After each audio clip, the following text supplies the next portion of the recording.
Hi friends, చాలా కాలం తర్వాత సుప్రీంకోర్టులో ఒక ఎస్సీ జడ్జి, ఆయన ప్రస్తుతం బుద్ధిస్టు గవాయ్ గారికి చీఫ్ జస్టిస్గా అవకాశం వచ్చింది. అంతకుముందు పనిచేసిన ఒకే ఒక వ్యక్తి బాలకృష్ణన్ గారు, జస్టిస్ బాలకృష్ణన్ గారు. ఈ వీడియోలో మనం చెప్పదలుచుకున్నది ఏంటంటే, దయచేసి ఈ కొలీజియం అనేది కేవలం ఒక వర్గానికి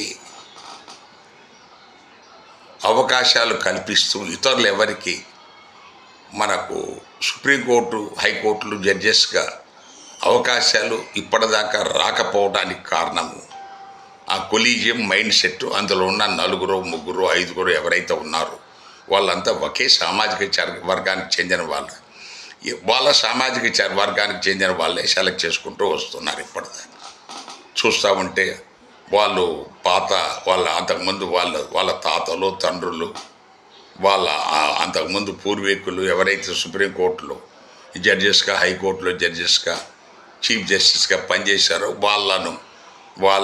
వాళ్ళకి ఎక్కువగా అవకాశాలు ఇచ్చుకుంటూ వస్తున్నారు. మరి ఈ పరిస్థితుల్లో ఈ సమన్యాయం ఎలా దొరుకుతుంది ఇతరులకు? చాలామంది లాయర్లు, చాలామంది ఎక్స్పర్ట్స్ ఉన్నారు, వాళ్ళకు అవకాశం ఇవ్వండి.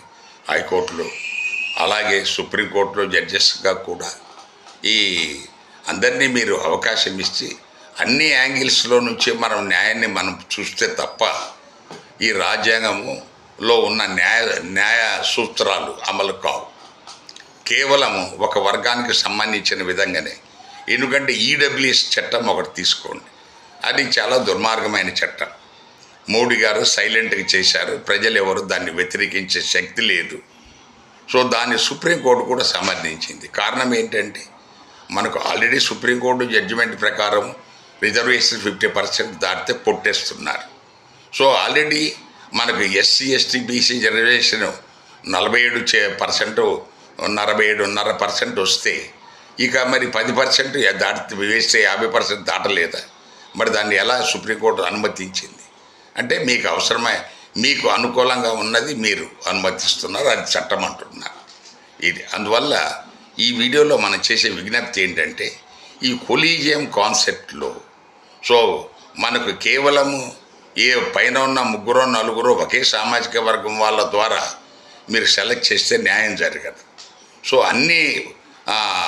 అందరికీ అవకాశం ఇచ్చే విధంగా మనకు అందులో మీరు డెఫినెట్గా మీరు